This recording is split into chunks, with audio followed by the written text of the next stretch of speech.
আসসালামু আলাইকুম রহমতুল্লাহি ওয়া বারাকাতুহু।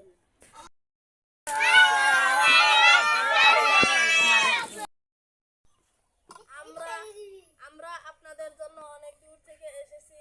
আমাদের আমাদের হুজুর রায়হান রায়হান চৌধুরী তিনি তিনি তিনি যুবকদের বিপক্ষে কথা বলেন। দেখুন না কি কি পরিবেশে নিয়ে এসেছে আপনাদের জন্য।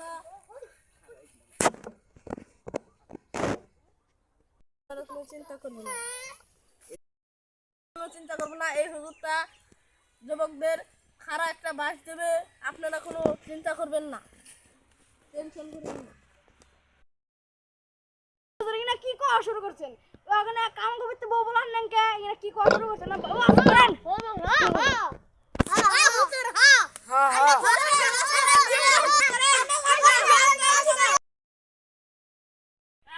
এখন আপনারা সামনে তো কুরবানি ঈদ আছে, আপনারা সবাই এখন এই গরু ছাগল কিনে রাখবেন, নয় পরবর্তীতে খারাই খাম লেবুর দাম অনেক বেড়ে গেছে। এই যে মনে রোজার ঈদ চলে গেল, তো কুরবানি ঈদ আসবে, তাও তাও তাও লেবুর দাম কমে না। আপনারা একটু কিছু করতে পারেন না? যুব সমাজ কিছু করতে পারেন না কেন? ঠিক কিনা?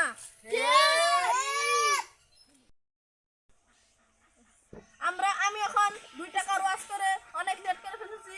আমাদের 5 টাকার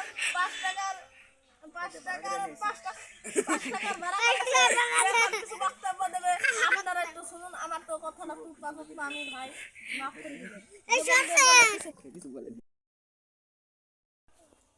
আপনারা কেমন আছেন? এটা কোনো যুবক টপর নাই কে উমর একটা ওয়াজ করবা যে যুবক আসাল যাও দে উপায় বের গেছাল কিন্তু আপনার ব্যাগে পুরো হান না বুড়া মানে এটা মুরব্বী বয়সে দাড়ি বাঁধা নেই।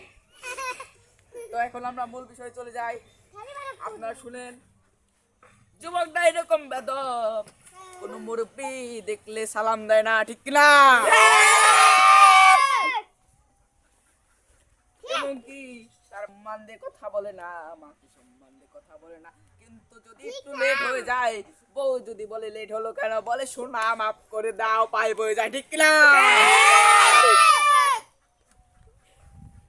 আরো আছে, আর কি বলবো, আরো অনেক কিছু আছে। যেমন একটি যুবক হুজুর নামাজ পড়তে যায় না, ঈদের দিন নামাজ পড়তে যায় আর বলে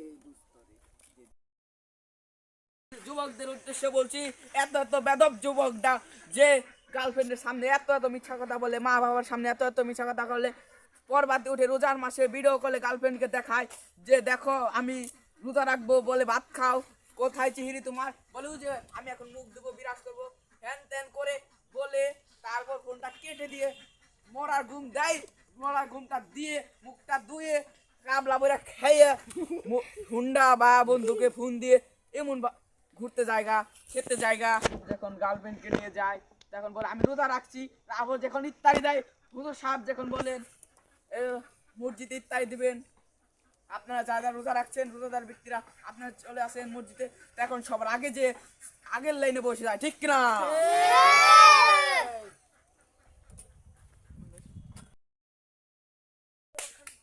আপনাদের উদ্দেশ্যে বলছি, বাবা মার উদ্দেশ্যে বলছি, আপনাদের যারা যারা ছোট বাচ্চা আছে তাদেরকে আপনারা লালন পালন করবেন, আপনাদের ভালো একটি উচ্চ শিক্ষিত, অনেকে বলে ডাক্তার বানাবেন, অনেকে বলে সঠিক একটি নির্দেশ হলো ইসলামের পথে দাওয়াত দেয়া বা হলো মাদ্রাসায় পড়া, হাফেজে মাওলানা বা হযরত মাওলানা হলেই, হাফেজ হলেই অনেক সম্মান তার।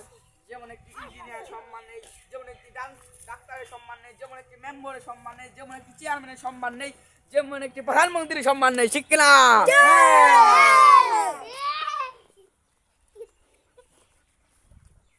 এই কথা বললাম কেন, যদি একটি পুরানে মৌলানা বা হাফেজে মৌলানা যদি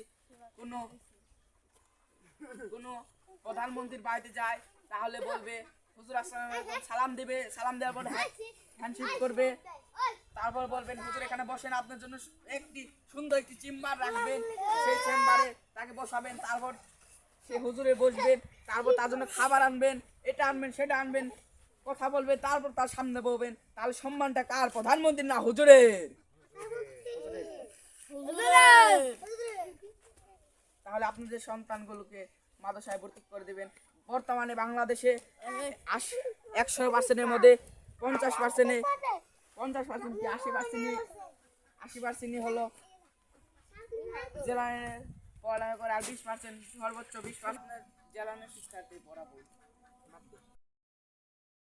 বিপক্ষে একটা কথা বলবো, আপনারা কেউ কিছু মনে করবেন না। আপনারা যে যেখান থেকে দেখুন না কেন, আপনারা কিছু মনে করবেন না। শুনেন, একটি যুবক যদি রাস্তাতে হেঁটে যায়, যদি হুজুর দেখে এক সিরিয়ালে যদি হেঁটে যায়, তাহলে বলবে আরেকটা বন্ধুকে বলেন, বন্ধু চল ওই পাশে জায়গা বলে হুজুরকে দেখলে সালাম দিতে হবে। সালাম না দিলে মানুষ এই আসে বলবে, কারণ হুজুরটা অনেকই নানান ধরনের কথা বলে। যে একটি যুবক একটি